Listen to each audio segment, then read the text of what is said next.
ನಮಸ್ಕಾರ ಫ್ರೆಂಡ್ಸ್, ನಾನು ನಿಮ್ಮ ಚಿಂತಸುಳ್ಯ. ಇವತ್ತು ನನ್ನ ಅಣ್ಣನ ಬರ್ತ್ಡೇ. ಫಸ್ಟ್ ಆಫ್ ಆಲ್ ನಾನು ಅಣ್ಣನಿಗೆ ವಿಶ್ ಮಾಡಿ ಮತ್ತೆ ನಾನು ಈ ವಿಡಿಯೋವನ್ನು ಸ್ಟಾರ್ಟ್ ಮಾಡ್ತಿದ್ದೇನೆ. Happy birthday Chethu. ನಿನ್ನ ಏನೆಲ್ಲ ಕನಸುಂಟು ಅದೆಲ್ಲ ಈಡೇರಲಿ ಅಂತ ನಾನು ದೇವರೊಟ್ಟಿಗೆ ಪ್ರಾರ್ಥನೆ ಮಾಡ್ತೇನೆ. ನನ್ನ ಮೆಕ್ಯಾನಿಕಲ್ ಇಂಜಿನಿಯರ್ ಆಗಿ ಬೆಂಗಳೂರಲ್ಲಿ ವರ್ಕ್ ಮಾಡ್ತಿದ್ದಾನೆ. ಈಗ ಮನೆಯಲ್ಲಿಲ್ಲ, ಬೆಂಗಳೂರಲ್ಲಿದ್ದಾನೆ. ನನ್ನ ಮೆಕ್ಯಾನಿಕಲ್ ಇಂಜಿನಿಯರ್ ಆಗಲಿಕ್ಕೆ ಎಷ್ಟು ಕಷ್ಟಪಟ್ಟೆ ಅಂತ ಹೇಳಿದ್ರೆ ತುಂಬಾ ಕಷ್ಟಪಟ್ಟಿದ್ದೇನೆ. ಅಂದ್ರೆ ಚಿಕ್ಕದಿಂದನೇ ಕೆಲಸಕ್ಕೆ ಹೋಗ್ತಾ ಈಗ ಮೆಕ್ಯಾನಿಕಲ್ ಇಂಜಿನಿಯರ್ ಆಗಿದ್ದೇನೆ. ನನ್ನ ಏಜ್ ಅಲ್ಲಿ ಇರುವಾಗ್ಲೇನೆ ಕೆಲಸ ಮಾಡ್ಲಿಕ್ಕೆ ಸ್ಟಾರ್ಟ್ ಮಾಡ್ತಿದ್ದ. ಅಂದ್ರೆ ಅವನೇ ಸಂಪಾದನೆ ಮಾಡಿ ಯಾವ್ದೆಲ್ಲ ಅಗತ್ಯ ವಸ್ತು ಉಂಟು ಅದನ್ನ ತೆಗೆದು ಶಾಲೆಗೆ ಹೋಗ್ತಿದ್ದ. ನೀವು ನನಗೆ ಹೇಗೆ ಸಪೋರ್ಟ್ ಮಾಡ್ತೀರೋ ಅದೇ ತರ ನನಗೆ ಈ ವಿಡಿಯೋಗಳಲ್ಲಿ ಕೂಡ ನಂಗೆ ಸಪೋರ್ಟ್ ಮಾಡಿ ಮತ್ತೆ ಈ ವಿಡಿಯೋವನ್ನು ಫುಲ್ ನೋಡಿ. ಈ ವಿಡಿಯೋ ಮಾಡ್ತಿರೋದು ನನ್ನ ಅಣ್ಣನಿಗೋಸ್ಕರ. ಅಂದ್ರೆ ಅಣ್ಣನಿಗೆ ಗೊತ್ತಿಲ್ಲ ಇದು ಸರ್ಪ್ರೈಸ್ ವಿಡಿಯೋ, ಅಣ್ಣನ ಬರ್ತದೆ ಅಲ್ಲ, ಹಾಗೆ ಈ ವಿಡಿಯೋ ನಾನು ಮಾಡ್ತಿದ್ದೇನೆ. ಇವತ್ತಿನ ವಿಡಿಯೋದಲ್ಲಿ ನನ್ನ ಅಣ್ಣ ಎಷ್ಟು ಕಷ್ಟಪಟ್ಟಿದ್ದಾನೆ, ಯಾವ ಶಾಲೆಗೆ ಹೋಗಿದ್ದಾನೆ ಅಂತ ನಾನು ಈ ವಿಡಿಯೋದಲ್ಲಿ ತೋರಿಸ್ತಿದ್ದೇನೆ. ಬನ್ನಿ ನನಗೆ ಸ್ಟಾರ್ಟ್ ಮಾಡಿ. ನನ್ನ ಅಣ್ಣ ಇದೇ ಹಾಸ್ಪಿಟಲ್ ಅಲ್ಲಿ ಹುಟ್ಟಿದ್ದು. ಕ್ರಿಸ್ತ ಶಕ 1999 ಡಿಸೆಂಬರ್ 15ರಲ್ಲಿ ಹುಟ್ಟಿದ್ದು. ಟೈಮಿಂಗ್ಸ್ ಹುಟ್ಟಿದ್ದಾನೆ ಅಷ್ಟು ಗೊತ್ತು ನನಗೆ. SVM ಆಸ್ಪತ್ರೆಯಲ್ಲಿ ನನ್ನ ಅಣ್ಣ ಹುಟ್ಟಿದ್ದು. ನನ್ನ ಅಣ್ಣ ಒಂದು 20-22 ವರ್ಷದಿಂದ ಮುಂಚೆ ಕಲ್ತಂತ ಅಂಗನವಾಡಿ ಶಾಲೆ ಅಂತಿದ್ದು. First time ಅಂಗನವಾಡಿಗೆ ಸೇರಿದೆವು. ಇದೆಲ್ಲ ಇರ್ಲಿಲ್ಲ ಅಂತ ಮೊದಲು, ಇದು ಫುಲ್ ಓಪನ್ ಇತ್ತು ಅಂತ ಹೇಳಿದ್ರು ನನ್ನಮ್ಮ. ನನ್ನನ್ನ ಈ ಅಂಗನವಾಡಿಗೆ 1 ವರ್ಷ ಬಂದಿದ್ದನಂತೆ. ಇಲ್ಲಿ ಒಬ್ಬ ಹುಡುಗನಿಗೆ ಹುಷಾರಿಲ್ಲದಾಗೆ ಆಯ್ತಂತೆ. ಅಂದ್ರೆ ಹೇಗಂತ ಹೇಳಿದ್ರೆ ಅವನಿಗೆ ಮೂತ್ರ ಮಾಡ್ಲಿಕ್ಕೆ ಆಗುಲ್ಲ. ಹಾಗೆ ಅಂದ್ರೆ ಅವರನ್ನು ಹಾಸ್ಪಿಟಲ್ಗೆ ಕರ್ಕೊಂಡು ಹೋಗಿ ಅವರ ಪೇರೆಂಟ್ಸ್, ಅವರ ಅಮ್ಮ ಬಂದು ಮಾರನೇ ದಿವಸ ಹೇಳಿದಂತೆ. ಅಂದ್ರೆ ಚೇತನ ಇವನಿಗೆ ಗುದ್ದಿದ ಕಾರಣ ಹಾಗೆ ಇವನಿಗೆ ಮೂತ್ರ ಮಾಡ್ಲಿಕ್ಕೆ ಆಗುಲ್ಲ ಅಂತ ಹೇಳಿದ್ರು. ಅದಕ್ಕೆ ಬೇರೆಯವರ ಪೇರೆಂಟ್ಸ್ ಬಂದು ಹೇಳಿದ್ರಂತೆ, ಇಂಥ ಮಕ್ಕಳು ಇರುವಾಗ ನಮ್ಮ ಮಕ್ಕಳನ್ನು ಇಲ್ಲಿ ಕಳಿಸೋದು ಹೇಗೆ ಅಂತ ಹೇಳಿದ್ರು. ಹಾಗೆ ನನ್ನ ಅಣ್ಣನನ್ನು ಅಂಗನವಾಡಿಯಿಂದ ಚೇಂಜ್ ಮಾಡಿ ಸುಳ್ಯದ ಮಹಿಳಾ ಸಮಾಜಕ್ಕೆ ಸೇರಿಸಿದ್ರಂತೆ. ನನ್ನ ಮಗನಿಂದಾಗಿ ಬೇರೆಯವರಿಗೆ ಉಪದ್ರ ಆಗುದು ಬೇಡ ಅಂತ ಚೇಂಜ್ ಮಾಡಿದ್ರು. ಕೇರ್ಪಳ ಶಾಲೆಯಲ್ಲಿ ಪೇರೆಂಟ್ಸ್ ಹಾಗೆ ಹೇಳಿದ ಕಾರಣ ಈ ಮಹಿಳಾ ಸಮಾಜಕ್ಕೆ ತಂದು ಸೇರಿಸಿದ್ರು. ಮಹಿಳಾ ಸಮಾಜ ಶಿಶುಪಾಲನ ಕೇಂದ್ರ ಫುಲ್ ಚೇಂಜ್ ಆಗಿದೆ. ನಾನು ಕೂಡ ಇಲ್ಲೇ ಬಂದದ್ದು, ನನ್ನ ಅಣ್ಣ ಕೂಡ ಇಲ್ಲೇ ಬಂದದ್ದು. ಮ್ಯಾಚಿಂಗ್. ನನ್ನಮ್ಮ ಸಂಜೆ ನನ್ನ ಅಣ್ಣನನ್ನು ಕರ್ಕೊಂಡು ಹೋಗ್ಲಿಕ್ಕೆ ಬರುವಾಗ ನನ್ನನ್ನು ಈ ಥರ ಕದ್ಕೊಂಡಿರ್ತಾರಂತೆ ಹೀಗೆ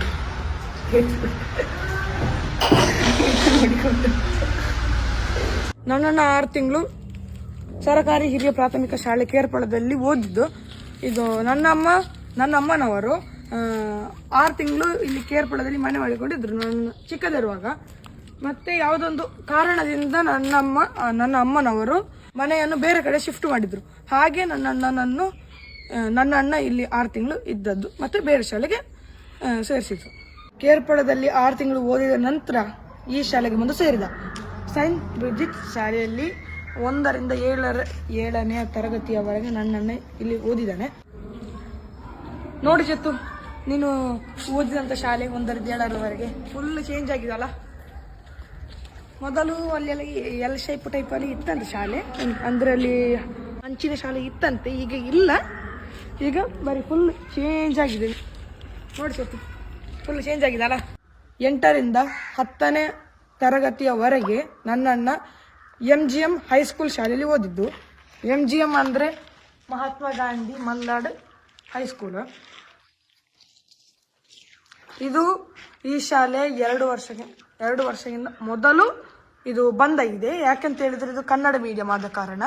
ಈಗ ಸ್ಕೂಲ್ ನಡೀತಾ ಉಂಟು, ಆದರೆ LKG UKG ಮತ್ತೆ 1ರಿಂದ 4ನೇವರೆಗೆ ನಡೀತಾ ಉಂಟು ಅಷ್ಟೇ.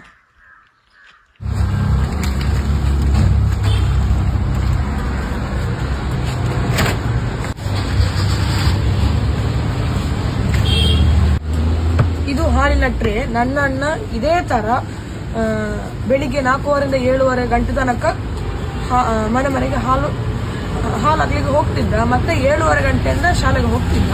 ನನ್ನನ್ನ ಶಾಲೆಗೆ ಹೋಗ್ತಾ ಇರುವಾಗಲೇ ಗವರ್ಮೆಂಟ್ ರಜೆಯಲ್ಲಿ ಇರ್ತದಲ್ಲ ಮಧ್ಯದಲ್ಲಿ, ಆಗ ನನ್ನನ್ನು ಒಂದು ಸಪ್ಲೈ ಹೋಗ್ತಿದ್ದ. ಅಂದ್ರೆ ನಂದಿನಿ ಅವ್ರದ್ದೊಂದು ಸಪ್ಲೈ, ಅಂದ್ರೆ ಅಂಗಡಿ ಒಂದು ಲೇಸಿ ಒಂದು ಸಪ್ಲೈ ಇತ್ತು, ಅಣ್ಣ ಅದಕ್ಕೆ ಕೂಡ ಹೋಗ್ತಿದ್ದ. ನನ್ನನ್ನ 8ನೇ ಕ್ಲಾಸ್ ರಜೆಯಲ್ಲಿ ನನ್ನನ್ನ ಇದೇ ಗ್ಯಾರೇಜಿಗೆ 1 ವರ್ಷ ಕೆಲಸ ಮಾಡಲಿಕ್ಕೆ ಬಂದಿದ್ದ. ಶ್ರೀ ದುರ್ಗಾ ಆಟೋ ವರ್ಕಲ್ಲಿ ನನ್ನನ್ನು ಕೆಲಸ ಮಾಡ್ತಿದ್ದ. ನನ್ನನ್ನು 10th ಆದ ನಂತರ ಕುರುಂಜಿ ವೆಂಕಟರಮಣಗೌಡ ಪಾಲಿಟೆಕ್ನಿಕ್ ಸುಳ್ಯ. ನನ್ನ 3 ವರ್ಷ ಇದೇ ಕಾಲೇಜಲ್ಲಿ ಡಿಪ್ಲೊಮಾ ಕಂಪ್ಲೀಟ್ ಮಾಡಿದ್ದೇನೆ. ಡಿಪ್ಲೊಮಾ ಮಾಡ್ತಾ ಇರುವಾಗ ಇದೇ ಥರ ನನ್ನ ಅಣ್ಣ ಕೆಲಸ ಮಾಡ್ತಾ ಇದ್ದ. ಕಲ್ಲು ಕಟ್ಟುವ ಕೆಲಸಕ್ಕೆ ಹೋಗ್ತಿದ್ದ. ಕೆಲಸಕ್ಕೆ ಹೋಗುವಾಗ ಪಾಪ ಅವನ ಕೈಯಲ್ಲಿ ಕಾಲಲ್ಲೆಲ್ಲ ಗುಳ್ಳೆಗಳು ಬಂದು ಊಟ ಮಾಡಲಿಕ್ಕೆ ಆಗೋದಿಲ್ಲ. ಸ್ಪೂನಲ್ಲಿ ಊಟ ಮಾಡ್ತಿದ್ದ. ಅದನ್ನೆಲ್ಲ ಯೋಚನೆ ಮಾಡೋಗುಂಟಲ್ಲ, ಈಗಲೂ ಕೂಡ ನಮಗೆ ತುಂಬ ಬೇಜಾರಾಗ್ತದೆ. ಹೀಗೇ ರಜೆಯಲ್ಲಿ ಕೆಲಸ ಮಾಡಿ ನನ್ನನ್ನು ಡಿಪ್ಲೊಮಾ ಕಂಪ್ಲೀಟ್ ಮಾಡಿದ. ಇದು ನನ್ನನ್ನು ಡಿಪ್ಲೊಮಾ ಆದ ನಂತರ ಇಂಜಿನಿಯರಿಂಗ್ ಮಾಡಿದ college Vivekananda engineering college Puttur.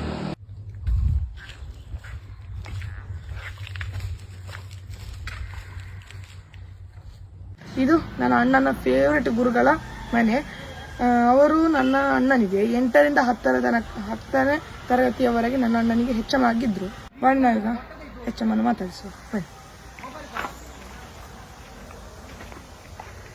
ನಮಸ್ತೆ. ನಮಸ್ತೆ. ಇವತ್ತು ನನ್ನ ಅಣ್ಣನ ಬರ್ತಡೇ. ಚೇತನ್ ನನ್ನ ಅಣ್ಣನ ಬರ್ತಡೇ. ನೀವು ಪ್ರತಿ ವರ್ಷ ವಿಶ್ ಮಾಡ್ತಾ ಇರ್ತೀರಿ. ಹೌದು, ವಾಟ್ಸಪ್ ಅಲ್ಲಿ ಮತ್ತೆ ಮೆಸೇಜ್ ಕಾಲ್ ಮಾಡ್ತೀರಿ. ನನ್ನ ಅದೆಷ್ಟು ವಿದ್ಯಾರ್ಥಿಗಳಿದ್ದಾರೆ, ಅವರ ಫೇವರೇಟ್ ವಿದ್ಯಾರ್ಥಿಗಳು. ನಾನು ಅವರಿಗೆ ಫೇವರೇಟ್ ಗುರು. ಹಾಗೆ ಕೆಲವು ವಿದ್ಯಾರ್ಥಿಗಳು ಇವತ್ತು ಕೂಡ ನನ್ನ ಲಿಸ್ಟಲ್ಲಿ ಫೇವರೇಟ್ ಇರ್ತಿದ್ದಾರೆ. ಅವರಿಗೆ ನಾನು ಬರ್ತ್ಡೇ ವಿಶ್ ಮಾಡೋದು ಅಥವಾ ಏನೇನಾದರೂ ಸಂದರ್ಭದಲ್ಲಿ ಅವರಿಗೆ ಸಲಹೆಗಳನ್ನು ಕೊಡೋದು ಈಗಲೂ ನಡೀತಾ ಇದೆ. ಹೆಚ್ಚಿನ ವಿದ್ಯಾರ್ಥಿಗಳು ಈಗಲೂ ಕೂಡ ನನ್ನೊಟ್ಟಿಗೆ ಒಡನಾಟದಲ್ಲಿ ಇದ್ದಾರೆ. ಅವರು ನನ್ನ ಅಣ್ಣ ಹೇಗೆ ಹುಷಾರಿದ್ನ ಹೋಗ್ಲಿದ್ನ ಹಾಗೆ? ನಿನ್ನ ಅಣ್ಣ ಸುಮಾರು ಇಲ್ಲಿ ಫೋಟೋ ಕೂಡ ಇಟ್ಕೊಂಡಿದ್ದೇನೆ. ಒಂದು ಇಲ್ಲಿ ಕಾಣ್ತದೆ, ಚೇತನ್ನ ಫೋಟೋ ಇದು. 2014-15ನೇ ಸಾಲಿನ SSLC ವಿದ್ಯಾರ್ಥಿ ಅವನು. ಆರಂಭದಲ್ಲಿ ನಮ್ಮಲ್ಲಿ 8ನೇ ಕ್ಲಾಸಿಗೆ ಅವನನ್ನು ಸೇರಿಸಲಿಕ್ಕೆ ಬಂದಿದ್ದ. ಅಮ್ಮನ ಜೊತೆ ಬಂದಿದ್ದವ, ನನಗೆ ನೆನಪಿದೆ. ಬಂದಾಗ ಅಮ್ಮ ಹೇಳಿದ್ರು, ಒಂದು ಸ್ವಲ್ಪ ಪೋಖ್ರಿ ತುಂಟಾಟ ಜೋರು ಉಂಟು. ಇಲ್ಲ, ಅದೆಲ್ಲ ನಮ್ಮಲ್ಲಿ ಸರಿ ಆಗ್ತದೆ ಹೇಳಿದ. ನಮ್ಮ ಒಂದು MGM ಅಂದ್ರೆ ಹಾಗೆ ಸ್ವಲ್ಪ ಇತ್ತು, ಸ್ವಲ್ಪ ಪೋಖ್ರಿ ಮಕ್ಕಳನ್ನ ತಂದು ಹಾಕ್ತಾ ಇದ್ರು. ಆದರೆ ಅವ್ರು ನಮ್ಮೊಟ್ಟಿಗೆ ಸೆಟ್ ಆಗ್ತಿದ್ರು. ಅದೇ ಧೈರ್ಯದಲ್ಲಿ ಹೇಳಿದೆ, ಪರವಾಗಿಲ್ಲ ಸರಿಯಾದ ಅಂತೇಳಿ. ಆರಂಭದಲ್ಲಿ ಓದೋದ್ರಲ್ಲಿ ಸಾಧಾರಣ ಇದ್ದ. 9th ಬರುವಾಗ ತುಂಬ ಇಂಪ್ರೂವ್ಮೆಂಟ್ ಆದ. ಅವನು ಸ್ವಲ್ಪ ಹೋಮ್ವರ್ಕ್ ಎಲ್ಲ ಮಾಡ್ತಾ ಇರಲಿಲ್ಲ. ಆಗ ಸ್ವಲ್ಪ ಏಟೆಲ್ಲ ಬಿದ್ದಿದೆ. ಕೊನೆಗೆ ಒಂದ್ಸಲ ಹೇಳಿದವ, ಸರ್ ನನಗೆ ಬೆಳಿಗ್ಗೆ ಹೋಮ್ವರ್ಕ್ ಮಾಡಲಿಕ್ಕೆಲ್ಲ ಟೈಮ್ ಸಿಗೋದಿಲ್ಲ, ನೀವೆಂತ ಮಾಡ್ತೀವಿ ಮಾರೆ, ಹೇಳೋದು ಲೇಟಾಗಿ ಹೇಳಿದೆ. ಇಲ್ಲ ಸರ್, ನಾನು ಬೆಳಿಗ್ಗೆ ಹಾಲು ಹಾಕ್ಲಿಕ್ಕೆ ಹೋಗ್ತೇನೆ, ನಂದಿನಿ ಹಾಲು ಹಾಕ್ತೇನೆ ಮನೆಗೆ, ಆದ್ರಿಂದ ನನಗೆ ಫೀಸ್ ಕಟ್ಟಲಿಕ್ಕೆಲ್ಲ. ನನಗೊಂಥರ ಬಹಳ ಖುಷಿ ಆಯಿತು. ಅದಕ್ಕೆ ನಾನು ಏನು ಹೇಳಿಲ್ಲ ಅವನಿಗೆ, ಆಯ್ತು ಮಾರೆ ಸ್ವಲ್ಪ ಅಡ್ಜಸ್ಟ್ ಮಾಡಿಕೊಂಡು ಮಾಡು, 10ನೇ ಕ್ಲಾಸಿಗೆ ಬರುವಾಗ ಮಾತ್ರ ನೀನೊಂದು 3 ತಿಂಗಳು ನನ್ನ ಕೈಗೆ ಸಿಗಬೇಕು, ರಾತ್ರಿ ಮತ್ತು ಬೆಳಿಗ್ಗೆ ಎಲ್ಲ, ಇಲ್ಲ ನಿನಗೆ ಓದಿಗೆ ಸಮಸ್ಯೆ ಆಗ್ತದೆ. ಅವ 10ನೇ ಕ್ಲಾಸಿಗೆ ಬರುವಾಗ ಅದನ್ನು ನಿಲ್ಲಿಸಿದ. 10ನೇ ಕ್ಲಾಸ್ನಲ್ಲಿ ತುಂಬ ಪ್ರಯತ್ನ ಪಟ್ಟ. ಬೆಳಿಗ್ಗೆ ನನ್ನ ಜೊತೆ ಶಾಲೆಗೆ ಬರ್ತಾ ಇದ್ದ. 4-4 ಗಂಟೆಗೆ ನಾನು ಮಕ್ಕಳನ್ನು ಓದಿಸ್ತಾ ಇರುವಾಗ ನಾನು ಸ್ಕೂಟ್ರಲ್ಲೇ ಬರ್ತಾ ಇದ್ದ. ಒಳ್ಳೆ ಸಾಧು ಸ್ವಭಾವದ ಹುಡುಗ, ಮಿತಭಾಷಿ, ತುಂಬ ಮಾತೆಲ್ಲ ಇಲ್ಲ. ನಂತರ ಶಾಲೆಯಲ್ಲಿ ಯಾವ ಕೆಲಸ ಕೊಟ್ಟರು ಅಚ್ಚುಕಟ್ಟನೆ ಮಾಡ್ತಾ ಇದ್ದ. ಒಂದು ಈಗ ಉದಾಹರಣೆಗೆ ಸ್ಪೋರ್ಟ್ಸ್ ಟೈಮಲ್ಲಿ ಒಂದು ಗ್ರೌಂಡ್ ಗುಡಿಸೋದಿರ್ಬೋದು, ಟಾಯ್ಲೆಟ್ ಕ್ಲೀನ್ ಮಾಡಲಿಕ್ಕೆ ಹೇಳಿದ್ರೆ ಇರ್ಬೋದು, ಅಥವಾ ಬಿಸಿಯೂಟದ ಸಮಯದ ಕೆಲಸ ಇರ್ಬೋದು, ನೀರಿನ ವ್ಯವಸ್ಥೆಯ ಕೆಲಸ ಇರ್ಬೋದು, ಎಲ್ಲ ರೀತಿಯಲ್ಲೂ. ಈಗ ನನ್ನ ಜೊತೆ ಸುಮಾರು ಒಂದು 3 ತಿಂಗಳು ಬರ್ತಾ ಇದೆ ಸ್ಕೂಟ್ರಲ್ಲಿ. ಎಲ್ಲೂ ಕೂಡ ಒಂದು ಸಲುಗೆಯನ್ನು ದುರುಪಯೋಗಪಡಿಸಿಕೊಂಡವಲ್ಲ. ಒಂದು ಗುರುಗಳೊಂದಿಗೆ ಭಕ್ತಿ, ವಿನಯ ಇದೆಲ್ಲ ಬಹಳ ಚೆನ್ನಾಗಿತ್ತು. ಅವನ ವರ್ತನೆ ನನಗೆ ಟೋಟಲ್ ನನಗೆ ತಲ್ಲ ಎಲ್ಲ ಅಧ್ಯಾಪಕರಿಗೂ ಅವನ ವರ್ತನೆ ಬಹಳ ಖುಷಿ ಕೊಟ್ಟಿತ್ತು. ಹಾಗೆ 10ನೇ ಕ್ಲಾಸಲ್ಲಿ ಒಳ್ಳೆ ಅಂಕಗಳನ್ನು ತೆಗೆದ. ನಂತರ 10ನೇ ಕ್ಲಾಸ್ ನಂತರ ಡಿಪ್ಲೊಮಾ ಮಾಡಿದ. ನನ್ನ ಹತ್ರ ಸಲಹೆ ಕೇಳಿದ, ತಾಯಿ ಮತ್ತು ಅವರು ಬಂದು ಸಲಹೆ ಕೇಳಿದರು. ನನಗೆ ಡಿಪ್ಲೊಮಾ ಕಷ್ಟ ಆಗ್ತದೆ ಅಂತ ಹೇಳಿದ್ದಾನೆ. ಆ್ಯಕ್ಚುಲಿ 10ನೇ ಕ್ಲಾಸ್ ಕೂಡಲೇ ಡಿಪ್ಲೊಮಾ ಮಾಡಿದರೆ ಕೆಲವೇ ಕಷ್ಟ ಆಗ್ತದೆ. ಬಟ್ ಇವನು ತುಂಬ ಪ್ರಯತ್ನ ಪಟ್ಟು ಡಿಪ್ಲೊಮಾ ಅವನು ಒಳ್ಳೆಯ ರೀತಿಯಲ್ಲಿ ಪಾಸಾದ. ಆ ನಂತರ ಎಂಜಿನಿಯರಿಂಗ್ ಮಾಡಿದ. ಆರಂಭದ ವರ್ಷದಲ್ಲಿ ಎಂಜಿನಿಯರಿಂಗ್ ಭಾಳ ಕಷ್ಟ ಆಗಿತ್ತು. ತುಂಬ ಸಬ್ಜೆಕ್ಟನ್ನು ಕೂಡ ಉಳಿಸಿಕೊಂಡಿದ್ದ. ಅದು ಅವನ ಅಮ್ಮ ಹೇಳಿ ನನಗೆ ಗೊತ್ತು. ಆದರೆ ಅದನ್ನು ನೆಕ್ಸ್ಟ್ ಒಮ್ಮೆಗೆ ಕಂಪ್ಲೀಟ್ ಮಾಡಿದ. ಒಂಥರ ತುಂಬ ಹಠವಾದಿ, ಮಾಡಬೇಕಂದ್ರೆ ಅದನ್ನು ಸಾಧಿಸುವಂಥ ಒಂದು ಸಾಮರ್ಥ್ಯ ಅವನಿಗುಂಟು. ಟೋಟಲಿ ನಮ್ಮಲ್ಲಿ ಹೇಗೆಂದರೆ ಕೆಲವರು ಅಂಕ ತೆಗಿತಾರೆ, ತುಂಬ ಅಂಕ ತೆಗಿತಾರೆ, ಕ್ಲಾಸಿಗೆ ಫಸ್ಟ್ ಬರ್ತಾರೆ. ಅಂಥ ವಿದ್ಯಾರ್ಥಿಗಳು ಕೆಲಸ ನೆನಪಿಟ್ಕೊಳ್ತೇವೆ ನಾವು, ಅವರು ನೆನಪಲ್ಲಿ ಹಿಡಿಯೋದಿಲ್ಲ. ಅದು ಇನ್ನು ಕೆಲವರು ಏನು ಗೊತ್ತಾ, ನಮ್ಮಿಂದ 3 ವರ್ಷ ಕಲ್ತ ನಂತರ ನಾವು ಹೋಗುವಾಗ ಅವನು ಒಳ್ಳೆ ಹುಡುಗ ಅಂತ ಹೇಳ್ತಾರೆ. ಅವನು ಕಲೀಲಿಕ್ಕೆ ಸಾಧಾರಣ ಇರ್ಬೋದು, ಯಾಕೋ ನಮ್ಮ ಹೃದಯಕ್ಕೆ ಹತ್ತಿರ ಆಗಿರ್ತಾನೆ ಅಂಥ ವಿದ್ಯಾರ್ಥಿಗಳಲ್ಲಿ ಚೇತನ್ ಒಬ್ಬ ಈಸ್ ಎ ಗುಡ್ ಸ್ಟೂಡೆಂಟ್ ಅಂತ ಹೇಳ್ತೇವೆ ನಾವು ಹೊರಗೆ ಹೋಗುವಾಗ, ಒಳ್ಳೆ ಹುಡುಗ ಅಂತ ಹೇಳಿ. ಕೆಲವು ಸತಿ ರ್ಯಾಂಕ್ ಬಂದವನಿಗೆ ಕೂಡ ಆ ರೀತಿ ಹೇಳಿಸಿಕೊಳ್ಳಲಿಕ್ಕೆ ಕಷ್ಟ, ಒಳ್ಳೆ ಹುಡುಗ ಅಂತ ಹೇಳಿ. ಬಟ್ ಕೆಲವು ಹುಡುಗರು ಒಳ್ಳೆ ಹುಡುಗರು ಅಂತ ಯಾವತ್ತೂ ಕೂಡ ಅನಿಸಿಕೊಳ್ತಾರೆ. ಅಂತ ಒಂದು ಹುಡುಗ ಚೇತನ್ 2014-15 SLC ಬ್ಯಾಚಿನ ಹುಡುಗ. ನಂತರ ವಿಶೇಷ ಅಂದರೆ ಅವನು ಇಂಜಿನಿಯರಿಂಗ್ ಆಯಿತು. ನಂತರ ದಿನಗಳಲ್ಲಿ ಕೂಡ ನನ್ನೊಟ್ಟಿಗೆ ಒಂದು ಬಾಂಧವ್ಯವನ್ನು ಇಟ್ಟುಕೊಂಡಿದ್ದಾನೆ.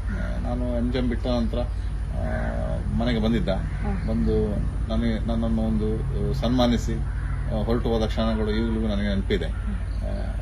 ಬಹಳ ಒಳ್ಳೆಯ ನಡತೆ, ವಿನಯವಂತ. ಈಗಲೂ ಕೂಡ ಸಿಕ್ಕಿದಾಗ ಮಾತು ಒಳ್ಳೆಯ ರೀತಿಯಲ್ಲಿ ಒಂದು ಸಂಬಂಧವನ್ನು ಇಟ್ಟುಕೊಂಡಿದ್ದಾನೆ. ಒಂದು ಮನಸ್ಸಿನಲ್ಲಿ ಉಳಿದಂಥ ಸ್ಟೂಡೆಂಟ್ ಒಬ್ಬ. ಅವನು ಈ ದಿನ ಹುಟ್ಟುಹಬ್ಬದ ಶುಭಾಶಯವನ್ನು ಕೋರುತ್ತಾ ಅವನ ಮುಂದಿನ ಎಲ್ಲ ಕನಸುಗಳು ಈಡೇರಲಿ, ಆ ದೇವರು ಅವನಿಗೆ ಒಳ್ಳೆಯದನ್ನು ಮಾಡಲಿ ಅಂತ ಕೂಡ ಹಾರೈಸ್ತಾನೆ. ನನ್ನ ಅಣ್ಣನಿಗೆ 8ರಿಂದ 10ರವರೆಗೆ ಇವರು ನನ್ನ ಅಣ್ಣನಿಗೆ ಫೇವ್ರೇಟ್ HM ಆಗಿದ್ರು. ಡಿಪ್ಲೊಮಾ ಇಂಜಿನಿಯರ್ ಮುಗಿಸಿದ್ರು ಕೂಡ ಇವರು ನನ್ನ ಅಣ್ಣನಿಗೆ ತುಂಬಾ ಫೇವ್ರೇಟ್ HM. ನನ್ನ ಅಣ್ಣ 10th ಅಲ್ಲಿರುವಾಗ ಸ್ಪೆಷಲ್ ಕ್ಲಾಸ್ ಇತ್ತು. ಸ್ಪೆಷಲ್ ಕ್ಲಾಸ್ ಅಂದ್ರೆ 10th ಕೊನೆಯ 3 ತಿಂಗಳು ಬೆಳಿಗ್ಗೆ 4:45ರಿಂದ ನೈಟ್ 9:30 ತನಕ ಸ್ಪೆಷಲ್ ಕ್ಲಾಸ್ ಇತ್ತು. ಆಗ ನಮ್ಮೊಟ್ಟಿಗೆ ಸ್ಕೂಟಿ ಆ ಥರ ಎಂತಿರ್ಲಿಲ್ಲ. ಹಾಗೆ HM ಸರ್ ನಮ್ಮ ಅಣ್ಣನನ್ನು ಸ್ಕೂಟಿಯಲ್ಲಿ ಸ್ಕೂಲಿಗೆ ಕರ್ಕೊಂಡು ಹೋಗುದು, ಮನೆಗೆ ಬಿಡುದು ಹಾಗೆ ಮಾಡ್ತಿದ್ರು. 3 ತಿಂಗಳು ಕಂಟಿನ್ಯೂಸ್ ಆ ಥರ ಮಾಡ್ತಿದ್ರು. ಬೆಳಿಗ್ಗೆ 4:45ಕ್ಕೆ ಕರ್ಕೊಂಡು ಹೋಗುದು, ಮತ್ತೆ ಬೆಳಿಗ್ಗೆ 8 ಗಂಟೆಗೆ ಕರ್ಕೊಂಡು ಬಂದು ಚಹಾ ಕುಡಿದು ಮತ್ತೆ ಪುನಃ 9 ಗಂಟೆಗೆ ಕರ್ಕೊಂಡು ಹೋಗಿ ಮತ್ತೆ ನೈಟ್ 9:00ವರೆಗೆ ಕರ್ಕೊಂಡು ಬಂದು ಆ ಥರ ಒಂದು 3 ತಿಂಗಳು ಮಾಡಿದ್ದು. ತುಂಬಾ ಹೆಲ್ಪ್ ಮಾಡಿದ್ದಾರೆ, ಅದು ನಮಗೆ ಮರೀಲಿಕ್ಕೆ ಆಗುದಿಲ್ಲ. ನನ್ನ ಅಣ್ಣನೇ ಅಲ್ಲ, ಬೇರೆ ಮಕ್ಕಳಿಗೆ ಕೂಡ ಸಹಾಯ ಮಾಡಿ ಫೇವ್ರೇಟ್ ಗುರುಗಳು ಕೂಡ. ಅದರಲ್ಲಿ ನನ್ನ ಅಣ್ಣನಿಗೆ ಫೇವ್ರೇಟ್ ಗುರುಗಳು. ಚೇತನ್ನಿಗೆ ಹುಟ್ಟುಹಬ್ಬದ ಶುಭಾಶಯಗಳನ್ನು ಹಾರೈಸುತ್ತಾ, ನಿನ್ನ ಜೀವನದಲ್ಲಿ ಇನ್ನೂ ಕೂಡ ನೀನು ಉನ್ನತ ಉದ್ಯೋಗವನ್ನು ಪಡೆದು ಉನ್ನತ ಸ್ಥಾನಕ್ಕೆ ಏರಬೇಕು, ಸಾಕಷ್ಟು ಸಾಧನೆಯಿಂದ ಆಗಲಿ, ನಿನ್ನ ತಂದೆ ತಾಯಿಯ ಒಂದು ದುಡಿಮೆಗೆ ಒಂದು ಫಲ ಸಿಗಲಿತ್ತ ಹಾರೈಸುತ್ತಾ ಮತ್ತೊಮ್ಮೆ ನಿಮಗೆಲ್ಲರಿಗೂ ಧನ್ಯವಾದಗಳು. ನನ್ನ ಅಣ್ಣನಿಗೆ ಇಂಜಿನಿಯರ್ ಆದ ನಂತರ 6 ತಿಂಗಳು ಜಾಬ್ ಸಿಕ್ಕಿರಲಿಲ್ಲ. ಹಾಗೆ ನನ್ನನ್ನು 6 ತಿಂಗಳು ಇದೇ ಶ್ರೀರಾಮ್ ಫೈನಾನ್ಸಲ್ಲಿ ಕೆಲಸ ಮಾಡಿದ. 6 ತಿಂಗಳು ಶ್ರೀರಾಮ್ ಫೈನಾನ್ಸಲ್ಲಿ ಕೆಲಸ ಮಾಡಿದ ನಂತರ ಬೆಂಗಳೂರಲ್ಲಿ ಒಂದು ಜಾಬ್ ಆಯಿತು. ಆ ಕಂಪನಿಯಲ್ಲಿ ಅವನಿಗೆ ತುಂಬ ಕಷ್ಟ ಆಗ್ತಿತ್ತು. ಅವನಿಗೆ ಅಂದರೆ ನೈಟ್ ಡ್ಯೂಟಿ, ಬೆಳಿಗ್ಗೆ ಒಂದು 4 ಗಂಟೆಯಿಂದ ಒಂದು ಸಂಜೆ 9 ಗಂಟೆ ಹಾಗೆಲ್ಲ ಇರ್ತಿತ್ತು. ಹಾಗೆ ಅವನಿಗೆ ಸ್ವಲ್ಪ ಕಷ್ಟ ಆಗ್ತಿತ್ತು ಅವನಿಗೆ. ಅದಕ್ಕೆ ಅವ ಕಂಪನಿಯಲ್ಲಿ ಬಿಟ್ಟು ಈಗ ನನ್ನ ಅಣ್ಣ ಸಿಗ್ಮಾ ಕಂಪನಿಯಲ್ಲಿ ಮೆಕ್ಯಾನಿಕಲ್ ಇಂಜಿನಿಯರ್ ಆಗಿ ವರ್ಕ್ ಮಾಡ್ತಾ ಇದ್ದಾನೆ. IT ಕಂಪನಿಯಲ್ಲಿ ಕೆಲಸ ಮಾಡಿದ್ರು ಕೂಡ ಅವನಿಗೆ ಅಷ್ಟೇನು ಸ್ಯಾಲರಿ ಇಲ್ಲ. ಅಂದ್ರೆ PG ಕಟ್ಟಬೇಕು, ಅದು ಕಟ್ಟಬೇಕು, ಲೋನ್ ಕಟ್ಟಬೇಕು. ನಿಮಗೆ ಬೆಂಗಳೂರಲ್ಲ ಗೊತ್ತುಂಟಲ್ಲ ಖರ್ಚು ಎಷ್ಟುಂಟು ಅಂತ. ಹಾಗೆ ಸ್ವಲ್ಪ ಅವನಿಗೆ ಕಷ್ಟ ಆಗ್ತುಂಟು ಈಗ. ಅದಕ್ಕೆ ನನ್ನನ್ನ ಎಂತ ಮಾಡ್ತಿದ್ದಾನೆ ಅಂತ ಹೇಳಿದ್ರೆ, ಬೆಳಿಗ್ಗೆ 8 ಗಂಟೆಯಿಂದ 10 ಗಂಟೆಯವರೆಗೆ ಕೋರ್ಸ್ ಕೂಡ ಮಾಡ್ತಿದ್ದೇನೆ. ಮತ್ತೆ ಮಧ್ಯಾಹ್ನ 1 ಗಂಟೆಯಿಂದ ನೈಟ್ 9:30 ಅಥವಾ 10 ಗಂಟೆಯವರೆಗೆ ಡ್ಯೂಟಿ. ಮತ್ತೆ ಶುಕ್ರವಾರ, ಶನಿವಾರ, ಆದಿತ್ಯವಾರ ಝೊಮ್ಯಾಟೋಕ್ಕೆ ಹೋಗ್ತಾನೆ. ತುಂಬಾ ಕಷ್ಟಪಡ್ತಿದ್ದೆ. ನನ್ನ ತುಂಬಾ ಬೇಜಾರಾಗ್ತದೆ ಬೆಂಗಳೂರಲ್ಲಿ ಕಷ್ಟಪಡುವಾಗ. ಮತ್ತೆ ನಾನೆಂತ ಹೇಳಿದ್ರೆ ತರ್ತಾನೆ. ಮತ್ತೆ ನಾನು ಅಂತ ಅಣ್ಣನನ್ನು ಪಡೆಯಲಿಕ್ಕೆ ನಾನು ಪುಣ್ಯ ಮಾಡಿದ್ದೇನೆ. ನನ್ನ ಅಣ್ಣನಿಗೆ ಯಾವುದೇ ಒಂದು ಕೆಟ್ಟ ಹ್ಯಾಬಿಟ್ಸ್ ಇಲ್ಲ, ಮತ್ತೆ ಫ್ರೆಂಡ್ಶಿಪ್ ಇಲ್ಲ. ಏನೇ ವಿಷಯ ಇರಲಿ ಎಂತಾರ ಆದ್ರೂ ಕೂಡ ನನ್ನ ಅಮ್ಮನಿಗೆ ಕಾಲ್ ಮಾಡಿ ಹೇಳ್ತಾರೆ. ದಿನಾಲು 1 ಗಂಟೆ ಎಲ್ಲ ಮಾತಾಡಿಕೊಂಡೇ ಇರ್ತಾರೆ. ನಾನು ಈ ವಿಡಿಯೋವನ್ನು ಯಾಕೆ ಮಾಡಿದೆ ಅಂತ ಹೇಳಿದ್ರೆ, ಒಂದು ನನ್ನ ಅಣ್ಣನ ಬರ್ತ್ಡೇ ಸರ್ಪ್ರೈಸ್, ಮತ್ತೆ ಇನ್ನೊಂದು ಕೆಲವು ಹಣ ಇದ್ದವರ ಮಕ್ಕಳು ಸ್ಕೂಲ್ ಅರ್ಧದಲ್ಲೇ ಬಿಟ್ಟು ಆಚೀಚೆ ತಿರುಗಾಡಿಕೊಂಡೇ ಇರ್ತಾರೆ. ಮನಸ್ಸಿದ್ರೆ ಮತ್ತೆ ಕಷ್ಟಪಟ್ರೆ ಏನು ಬೇಕಾರಾಗ್ಲಿಕ್ಕೆ ಸಾಧ್ಯ ಉಂಟು. ಅಂದ್ರೆ ಇಂಜಿನಿಯರ್ ಅಲ್ಲ, ಡಾಕ್ಟರ್ ಬೇಕಾದ್ರೂ ಆಗ್ಬಹುದು. ಅದಕ್ಕೆ ಉದಾಹರಣೆ ನನ್ನ ಅಣ್ಣ ಚೇತನ್. ಹೌದಾ ಅಲ್ವಾ ಫ್ರೆಂಡ್ಸ್? ಕಮೆಂಟ್ ಮಾಡಿ ಹೇಳಿ. ಮತ್ತೆ ನನ್ನ ಅಣ್ಣನಿಗೊಂದು ವಿಶ್ ಮಾಡಿ. ನೀವು ನನಗೆ ಹೇಗೆ ಆಶೀರ್ವಾದ ಮಾಡ್ತೀರೋ ಅದೇ ತರ ನನ್ನ ಅಣ್ಣನಿಗೆ ಕೂಡ ಆಶೀರ್ವಾದ ಮಾಡಿ. ನನ್ನ ಅಣ್ಣ ಈಗ ಕೋರ್ಸ್ ಮಾಡ್ತಿದ್ದೇನೆ. ಇನ್ನು ಒಂದು ವಾರದಲ್ಲಿ ಕೋರ್ಸ್ ಮುಗೀತದೆ. ಮತ್ತೆ ಇನ್ನು ಜನವರಿಯಲ್ಲಿ ನೆಕ್ಸ್ಟ್ ಮಂತ್ ಅಲ್ಲಿ ನನ್ನ ಅಣ್ಣ ಒಂದು ಒಳ್ಳೆ ಜಾಬಿಗೆ ಟ್ರೈ ಮಾಡ್ತಾನೆ. ನಿನಗೊಂದು ಒಳ್ಳೆ ಜಾಬ್ ಸಿಗ್ಲಿ, ಮತ್ತೆ ನಿನ್ನ ಕನಸೆಲ್ಲ ಈಡೇರ್ಲಿ ಚೇತು. Happy birthday Chethu. ಈ ವಿಡಿಯೋ ನಿಮಗೆ ಇಷ್ಟ ಆದ್ರೆ ಲೈಕ್ ಮಾಡಿ, ಶೇರ್ ಮಾಡಿ ಮತ್ತೆ ಸಪೋರ್ಟ್ ಮಾಡಿ. ಮತ್ತೆ ಈ ವಿಡಿಯೋನ ಆದಷ್ಟು ಶೇರ್ ಮಾಡ್ಬೇಕಾಯ್ತಾ. ನಾನು ಅಣ್ಣನ ಬರ್ತಡೇ ಶೇರ್ ಮಾಡಿ ಆದಷ್ಟು. ನಾನೊಂದು ಯೂಟ್ಯೂಬ್ ಚಾನಲ್ ಉಂಟು ಚಿಂಟು ಸುಳ್ಯ ಅಂತ, ಅದನ್ನು ಕೂಡ ಸಬ್ಸ್ಕ್ರೈಬ್ ಮಾಡಿ. THU ಚಿಂಟು ಅಲ್ಲ, ಚಿಂಟು ಸುಳ್ಯ. ಬಾಯ್.